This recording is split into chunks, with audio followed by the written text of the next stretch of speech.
The Armed Forces of the Philippines, or AFP, and government authorities are investigating a case involving Filipinos allegedly providing sensitive information to a foreign handler, raising concerns over national security and operational safety in the West Philippine Sea. While the three individuals are now in custody and cooperative, the investigation continues to uncover possible recruitment networks, prevent future leaks, and strengthen safeguards across government and military agencies. Patrick De Jesus says it all. 3 Filipinos involved in the alleged espionage activities of China in the Philippines are now under control of the Armed Forces of the Philippines.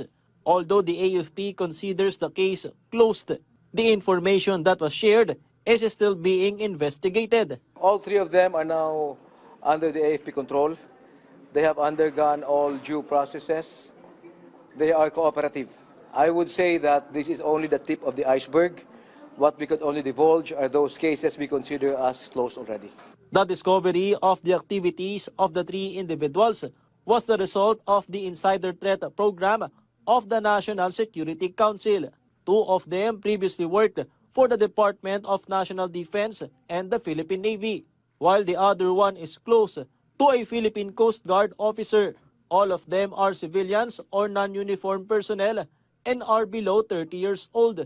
According to the AFP, the sensitive information provided included operations in the West Philippine Sea, where payments to the Filipino individuals involved reached up to hundreds of thousands. The information was allegedly passed to a foreign handler based in another country. They were asked to write articles. They were asked to photograph any document lying around. They were asked to forward emails if they had access to emails. They were asked information that would compromise ongoing operation of the AFP and the Philippine Coast Guard.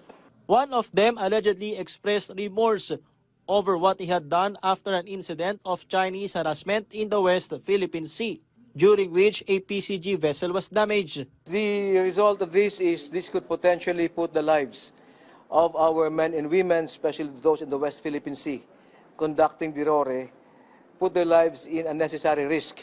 He was remorseful nung nakita niya na posible pala na may masaktan na Pilipino sa ginagawa niya. One of the handlers, a Chinese national, reportedly visited the Philippines in 2025. Aside from the 3 individuals, another Filipino who may also be involved is currently under investigation.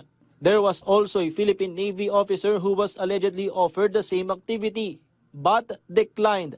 The Philippine Coast Guard also expressed concern over the report, while assuring that steps are being taken to prevent leaks in their operations.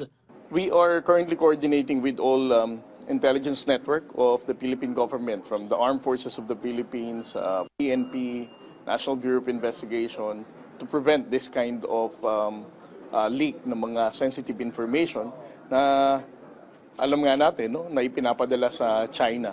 The Chinese embassy strongly denied the allegations of espionage and said China does not interfere in the internal affairs of other countries.